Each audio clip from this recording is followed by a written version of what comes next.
사람은 혼자 살 수 없다고들 합니다. 하지만 전 다르게 생각합니다.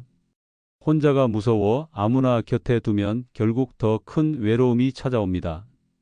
그리고 그 외로움은 종종 우리 인생을 망가뜨리는 원인이 됩니다. 안녕하세요. 74세 이정우입니다. 인생에서 정말 중요한 건 누구를 만나느냐가 아니라 어떤 사람을 가까이 두느냐입니다. 사람을 잘못 만나면 인생이 송두리째 망가집니다. 그런데 왜 사람을 잘못 만나게 될까요?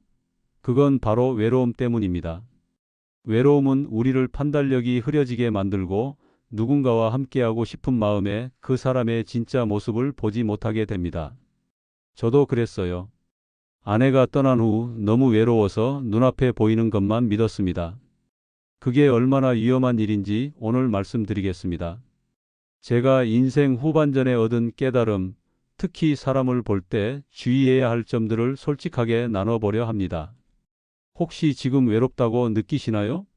그렇다면 오늘 제가 드리는 조언들이 분명 도움이 될 겁니다.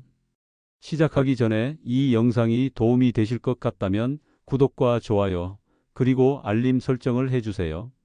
그럼 지금부터 외로움에 휘둘려 인생을 망치지 않는 법 함께 알아보시죠. 외로움은 사람을 무너지게 합니다. 저도 그걸 못 견뎌 잘못된 인연을 들였죠. 그 결과 평온했던 노후가 흔들렸습니다. 제 이야기를 잠깐 해볼게요. 아내가 먼저 떠난 후 저는 정말 견디기 힘들었습니다. 40년을 함께 한 사람이 갑자기 없으니 말로 표현할 수 없는 외로움이었죠. 밥도 혼자 먹고 텔레비전도 혼자 보고 잠도 혼자 자고 매일이 고통이었습니다. 그때 동네에서 알게 된 한 사람이 있었습니다. 처음엔 참 다정하고 좋은 분 같았어요. 자주 찾아와 안부도 묻고 밥도 챙겨주고 저는 그 관심이 너무 고마웠습니다. 누군가 나를 걱정해 준다는 것만으로도 외로움이 덜해지더군요. 그런데 시간이 지나면서 점점 제 생활에 간섭하기 시작했습니다. 제 통장을 관리해 주겠다. 집 명의를 바꾸는 게 좋겠다. 이런 말들을 슬쩍슬쩍 하더군요. 처음에는 나를 위해서 걱정해 주는구나라고 생각했습니다. 하지만 어느 날 제 통장에서 돈이 빠져나간 것을 발견했죠. 나중에야 깨달았습니다. 그분은 제 외로움을 이용하려 했던 거였어요. 다행히 일찍 눈치채고 관계를 정리했지만 만약 그러지 못했다면 제 노후 자금은 모두 날아갔을 겁니다. 외로움이 판단력을 흐리게 하는 좋은 예죠. 이런 경험을 통해 외로움을 견디는 방법을 배웠습니다. 제가 실천하는 것들을 말씀드리겠습니다. 첫째, 책을 읽으세요. 책은 배신하지 않는 친구입니다. 저는 철학서나 역사책을 즐겨 읽습니다. 옛 사람들의 지혜를 배우면 오늘의 고독이 견딜만해집니다. 둘째, 글을 써보세요. 일기장에 하루 한 줄이라도 좋습니다. 제 생각과 감정을 글로 표현하는 순간 마음이 정리됩니다. 저는 매일 밤 오늘 있었던 일, 느낀 점을 적습니다. 그러다 보면 외로움도 하나의 감정일 뿐이라는 걸 깨닫게 됩니다. 셋째, 산책을 하세요. 저는 매일 아침 동네 한 바퀴를 돕니다. 계절의 변화를 느끼고 이웃들과 인사도 나누고 자연을 바라보면 외로움이 작아지더군요. 특히 아침 공기를 마시며 걷는 시간은 하루의 활력소가 됩니다. 넷째, 소박한 일상을 즐기세요.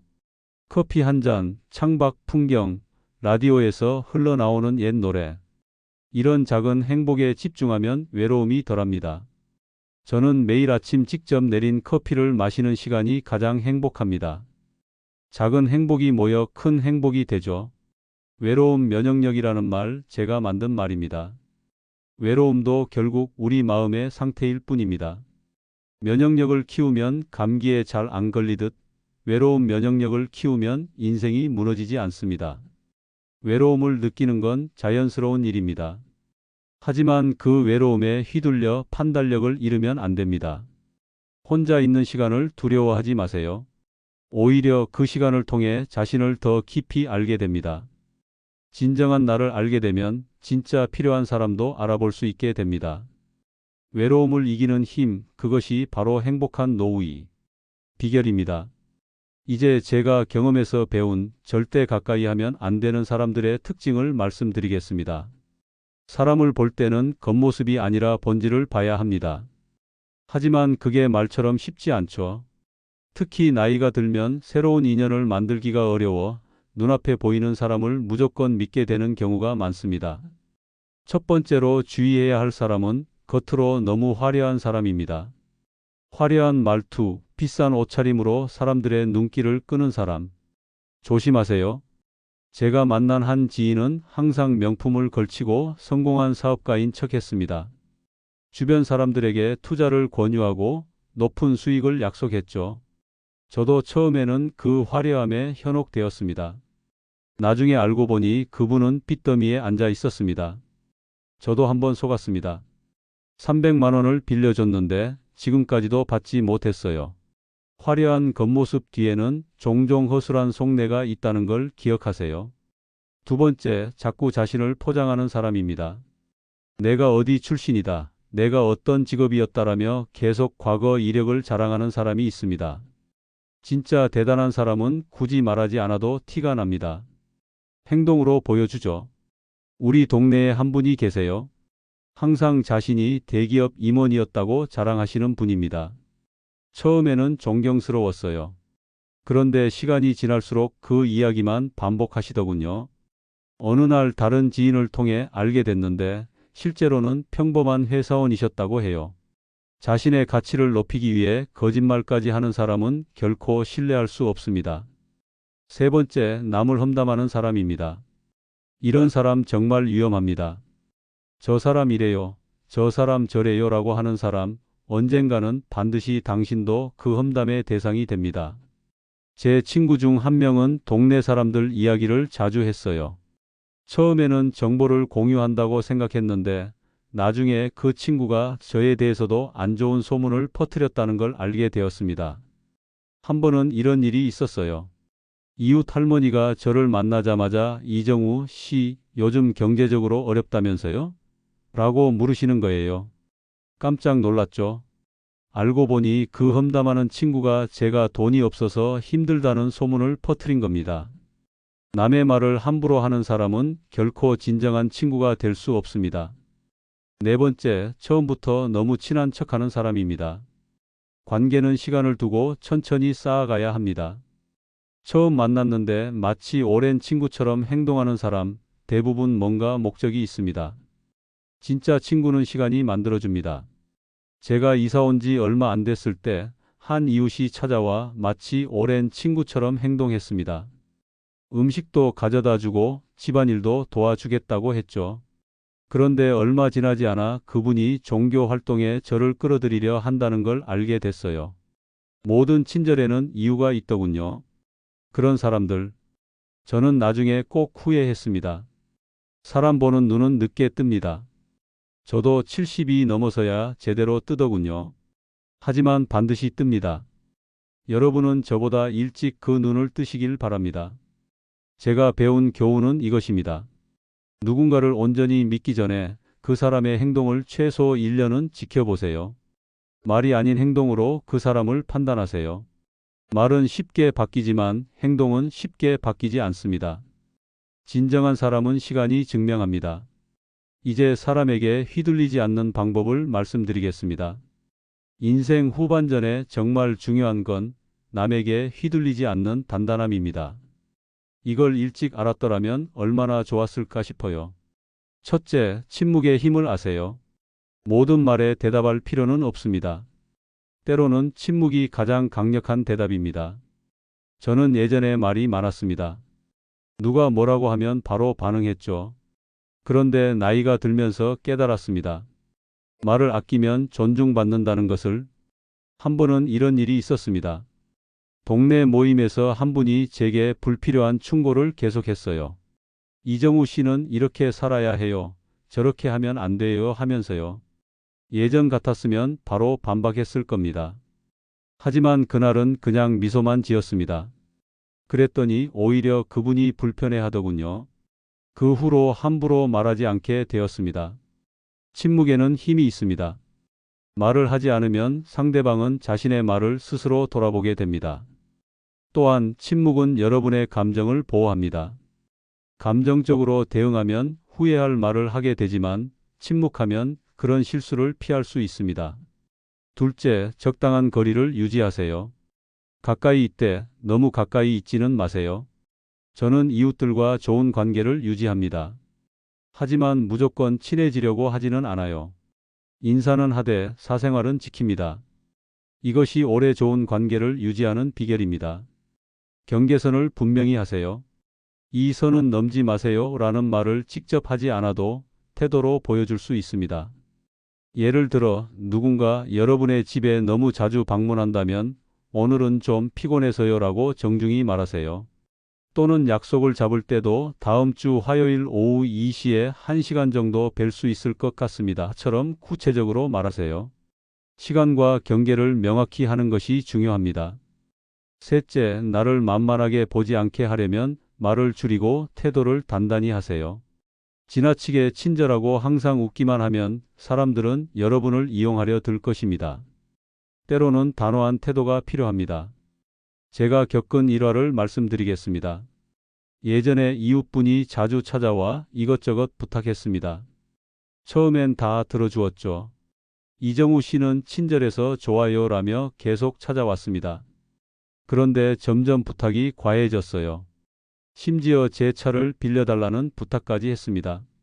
어느 날 정중하게 오늘은 제가 바빠서 어렵습니다 라고 말했습니다. 그 후로 무리한 부탁은 줄어들었습니다. 가끔은 아니오라고 말하는 용기가 필요합니다. 그게 오히려 여러분을 존중받게 만듭니다. 또한 자신의 가치를 알아야 합니다.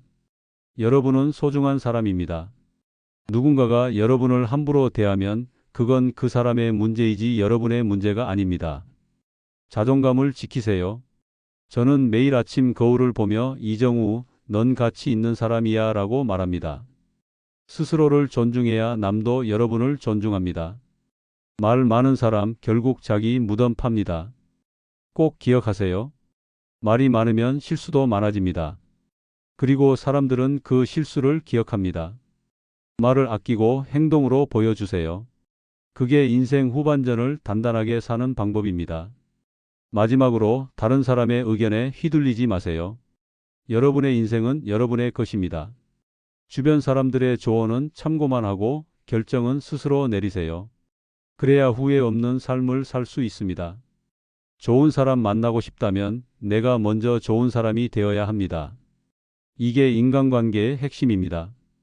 보통 사람들은 좋은 사람 만나면 행복해질 거야 라고 생각합니다. 하지만 진짜 중요한 건 내가 어떤 사람인가 하는 점이죠. 제가 은퇴 후 시골로 이사 왔을 때 처음엔 이웃들과 어울리기 힘들었습니다. 도시 생활에 익숙했던 저는 시골 문화가 낯설었거든요. 동네 사람들도 저를 도시에서 온 이방인으로 여겼습니다. 그런데 제가 먼저 변하기로 했습니다. 마을 일에 적극적으로 참여하고 이웃들의 농사일도 가끔 돕고 제가 가진 지식도 나누었습니다. 컴퓨터를 잘 다루는 편이라 마을 어르신들께 스마트폰 사용법도 알려드렸죠. 그러자 이웃들도 저를 받아들이기 시작했습니다. 지금은 마을에서 가장 신뢰받는 사람이 되었습니다. 저를 찾아오는 분들이 많아졌고 진정한 친구도 생겼습니다. 이건 제가 먼저 좋은 사람이 되려고 노력했기 때문입니다. 주변을 탓하기 전에 나부터 변해야 한다는 교훈을 얻었습니다. 외로움을 견디는 힘, 이건 결국 자기 자신을 아끼는 법을 배우는 것입니다. 제가 실천하는 방법들을 말씀드리겠습니다. 첫째, 하루에 적어도 1시간은 나만의 시간을 가집니다. 저는 아침에 일어나 차 한 잔 마시면서 책을 읽습니다. 이 시간만큼은 누구도 방해하지 않게 합니다. 혼자만의 시간은 마음의 평화를 가져다 줍니다. 나와 대화하는 시간이라고 생각하세요. 둘째, 건강을 챙깁니다. 아프면 외롭습니다. 건강해야 마음도 튼튼합니다. 저는 매일 가벼운 운동을 하고 규칙적인 식사를 합니다. 특히 아침 식사는 꼭 챙겨 먹어요. 건강한 몸이 건강한 정신을 만듭니다. 나이가 들수록 건강이 자산입니다. 셋째, 흥미로운 취미를 갖습니다. 저는 나무 조각을 합니다. 작은 나무 조각들을 모아 새나 꽃 모양을 만들죠. 뭔가에 몰두하면 외로움이 잊히더군요. 취미는 시간을 의미 있게 채우는 방법입니다. 여러분도 한 가지 취미를 가져보세요. 그림이든 음악이든 원예든 무엇이든 좋습니다. 넷째, 감사 일기를 씁니다. 하루에 감사한 일 3가지만 적어도 마음이 풍요로워집니다. 오늘 좋았던 일, 감사한 일을 적으면 긍정적인 마음이 생깁니다. 저는 매일 밤 자기 전에 감사 일기를 씁니다. 오늘 맑은 하늘을 보게 해주셔서 감사합니다. 오늘 맛있는 음식을 먹게 해주셔서 감사합니다. 같은 작은 것들에 감사하는 습관이 행복을 가져다 줍니다. 남보다 나를 먼저 돌보는 습관, 이게 정말 중요합니다. 어르신들 중에는 자식이나 손주를 위해 자신을 희생하시는 분들이 많습니다. 물론 가족은 소중합니다. 하지만 나 자신이 무너지면 가족도 도울 수 없습니다. 제 친구 중 한 분은 항상 내가 먼저라는 말을 합니다. 이기적인 게 아니라 자신을 지키기 위한 원칙이라고요. 그분은 매일 아침 자신이 좋아하는 차를 마시고 좋아하는 음악을 듣습니다. 그리고 나서 다른 사람들을 만납니다. 그래서인지 항상 밝고 긍정적입니다. 혼자 있는 연습은 결국 더 나은 인연을 만듭니다. 혼자 있는 시간이 편안해지면 아무나 만나지 않게 됩니다. 좋은 사람을 기다릴 여유가 생기죠. 저도 그렇게 좋은 친구들을 만났습니다. 자기 자신을 사랑하는 사람은 다른 사람도 진심으로 사랑할 수 있습니다. 자신을 소중히 여기지 않는 사람이 어떻게 타인을 소중히 여길 수 있을까요? 자기 관리가 잘 되어 있는 사람은 관계에서도 균형을 유지합니다. 그런 사람과의 관계는 오래갑니다. 남한테 잘하세요. 내가 누군가에게 베푼 만큼 결국 돌아옵니다. 이건 제가 70이 넘어서야 온전히 깨달은 진리입니다. 젊을 때는 제가 손해보는 게 싫었습니다. 왜 내가 먼저? 이런 생각을 많이 했죠. 누군가 저에게 뭔가를 부탁하면 내가 얻을 게 뭐지? 라고 계산했습니다. 그런데 나이가 들면서 깨달았습니다. 내가 먼저 베풀 때 더 큰 행복이 옵니다. 동네에 몸이 불편한 할머니가 계십니다. 저는 일주일에 한 번씩 장을 받아 드립니다. 별거 아닌 일이지만 그 할머니가 얼마나 고마워하시는지 모릅니다. 제가 도착하면 얼굴에 환한 미소가 피어나십니다. 그 미소 하나만으로도 제 마음이 따뜻해집니다. 그리고 언젠가 제가 아팠을 때 그 할머니의 아들이 찾아와 도움을 주더군요. 내가 심은 씨앗은 반드시 열매를 맺습니다. 좋은 일이든 나쁜 일이든 말이죠. 고등학교 때 국어 선생님이 자주 하신 말씀이 있습니다. 인생은 메아리와 같다. 내가 외치는 대로 돌아온다. 당시에는 그저 좋은 말씀이라고만 생각했는데 70이 넘은 지금에서야 그 의미를 진정으로 깨닫습니다. 한 번은 이런 일도 있었습니다. 길을 가다가 전동휠체어를 타신 할아버지를 봤어요. 비가 오고 있었는데 전동휠체어가 고장 난 것 같았습니다.